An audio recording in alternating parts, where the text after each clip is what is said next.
नमस्कार, मैं डॉक्टर अजीत भारती आज फिर आपके लिए माध्यमिक शिक्षा मंडल मध्य प्रदेश भोपाल हाई स्कूल परीक्षा सत्र 2022-23 सुझावात्मक प्रयोजनाकार है ना। हाई स्कूल मतलब होता है कक्षा 9वीं और 10वीं को बोलते हैं हाई स्कूल। तो हम आज आपके लिए कक्षा 9वीं का जो ये है प्रायोजना, जो देखो मध्य प्रदेश बोर्ड ने हिंदी विषय का एक कक्षा 9वीं हिंदी विषय की परियोजना जो सूची जारी की कि आप बच्चों को इसी में से प्रोजेक्ट वर्क बनाने हैं, वो हम लेकर आए हैं। तो चलो फिर शुरू करते हैं। ये देखो आपका दिया हुआ है कि कक्षा 9 है, विषय हिंदी है, पूर्णांक 25 है। तो ये 25 क्या पूरा इंटरनल उन्होंने दे दिया कि 25 नंबर इंटरनल रहेगा और 75 नंबर बच्चों को पेन और कॉपी वाले रहने वाले हैं। तो अंक का विभाजन इस प्रकार से कैसे, त्रैमासिक परीक्षा के 5 अंक जोड़ेंगे, अर्धवार्षिक परीक्षा के 5 अंक जोड़ेंगे, तो ये हो गए आपके 10 अंक। ठीक है। और फिर उन्होंने कहा कि ये प्रयोजना हाँ इसमें है ना, प्रयोजनाकार के आपके 15 अंक जोड़ेंगे, तो ऐसे कितने हो गए, पूरे 25 हो गए। अब इन्होंने कहा कि 4 प्रयोजना 3 अंक प्रति परियोजना, यानी बच्चों को 4 परियोजना करने होंगे और एक प्रयोजनाकार होगा 3 अंक का, तो होगा ऐसे 12 अंक। फिर इन्होंने कहा कि अभ्यास पुस्तिका के 3 अंक जुड़ जाएंगे, तो इस तरह से ये हो जाएंगे 15 अंक, है ना।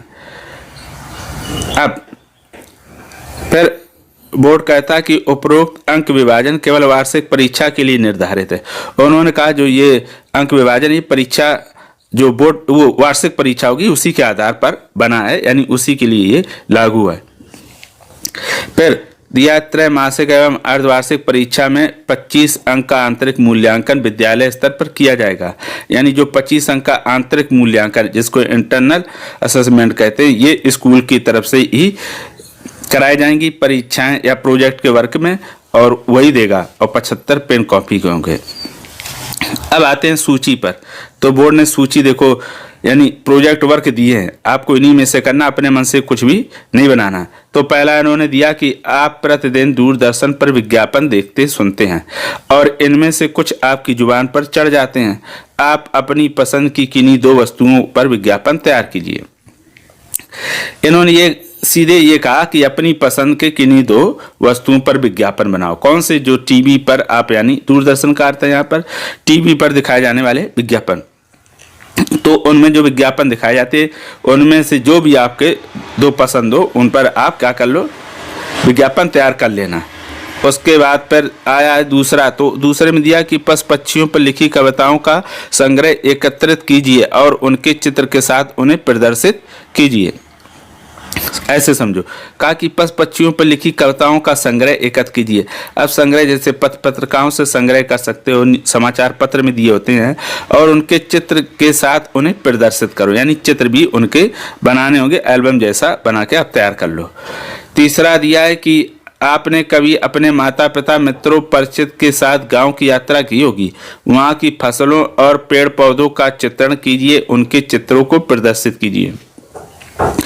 इन्होंने कहा कि आपने अपने माता पिता या मित्रों परिचितों के साथ गांव की यात्रा की, तो गांव क्या होते हैं, खेतों से जुड़े होते हैं, तो खेतों में जो जो फसलें होती हैं और पेड़ पौधे होते हैं उनका चित्रण करना है, उनके चित्रों, यानी ये कहा कि उनके चित्र बनाओ और चित्र के साथ लिखना भी है।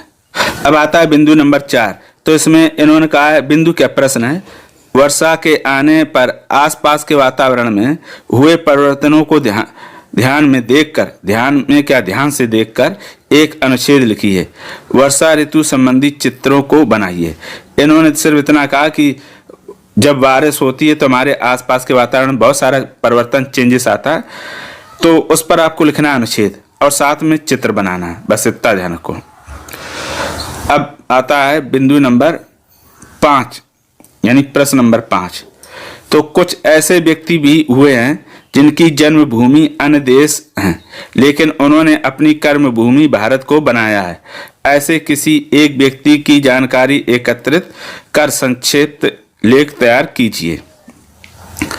तो अपने देश में जैसे ये जमशेद टाटा जी, ये भी विदेशी हैं, लेकिन बाद में भारत में आके इन्होंने यहाँ पर कारोबार शुरू किया, और बहुत सारी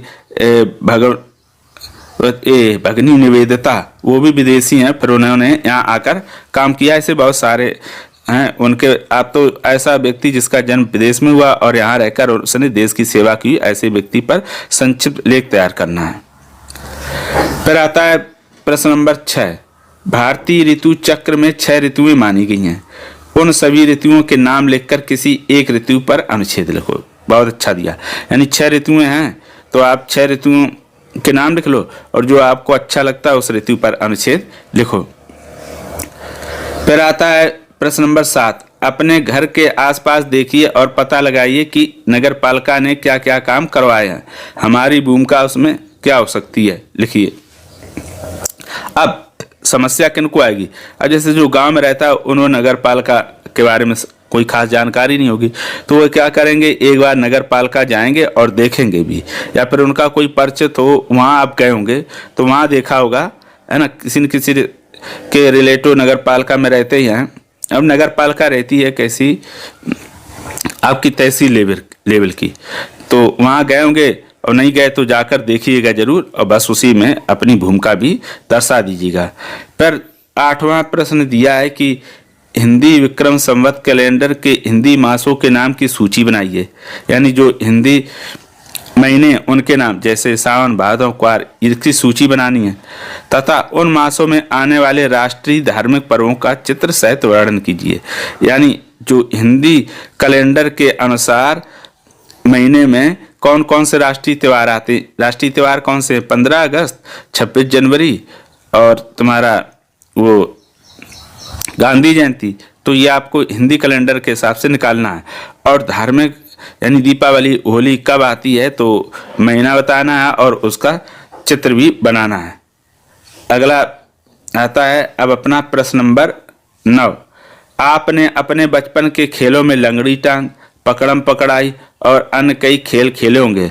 आपके परिवेश में खेले जाने वाले खेलों के लिए कौन कौन से शब्द प्रचलन में हैं? इनके अतिरिक्त आप जो खेल खेलते हैं उनमें से किसी एक पर 10 बिंदु लिखिए। देखो इन्होंने कहा कि हम ये लंगड़ी टांग, पकड़म पकड़ाई बहुत सारे खेलते हैं। आप जहाँ पर रहते हैं वहाँ पर कौन से खेल खेले जाते हैं और कौन से शब्द ज़्यादा बच्चे बोलते हैं। इसके अतिरिक्त आप जो खेल खेलते हैं उनमें से किसी एक पर 10 बिंदु भी लिखिएगा। प्रश्न नंबर 10। अपने घर या विद्यालय के नज़दीक आपको अक्सर किसी पक्षी को देखने का मौका मिलता होगा। उस पक्षी का नाम, भोजन, खाने का तरीका, अन्य पक्षियों से संबंध के आधार पर एक चित्रात्मक विवरण तैयार कीजिए। यानी आपके घर के पास या स्कूल के पास बहुत सारे पक्षी रहते हैं, जैसे गौरैया रहती है, कबूतर रहते हैं, वो क्या खाते, उनका नाम क्या, भोजन क्या, खाने का तरीका क्या, पक्षियों से संबंध क्या, उसका चित्र बनाओ और उसको विवरण यानी पूरा लिखना रहेगा। अब नीचे फिर उन्होंने दिया नोट में कि प्रत्येक विद्यार्थी से 4 प्रायोजना कार्य करवाना अनिवार्य। यानी ये कुल कितने आपके दिए हैं? 10। ठीक है, तो आपको कितने करने होंगे? इन 10 में से कुल आपको 4 ही करने अनिवार्य। जो आपको सरल लगते हैं वो कर सकते हो। तो ये हो गया आपका माध्यमिक शिक्षा मंडल मध्य प्रदेश भोपाल जो 9वीं कक्षा का आपका परियोजना कार्य की जो सूची उन्होंने लॉन्च की है वो हो गई। ये मैं सारे प्रोजेक्ट वर्क बनाकर अपलोड कर दूंगा कुछ समय बाद। तो अगर उसके बाद भी कोई आपका मन में डाउट हो, प्रश्न हो तो कमेंट करके हमें अवश्य बताइएगा। अगर कोई प्रश्न समझ में ना आया तो उसके लिए भी कमेंट कर सकते हैं। तो फिर आज के लिए इतना ही। अब हम फिर मिलेंगे किसी नए विषय के साथ। तब तक के लिए धन्यवाद।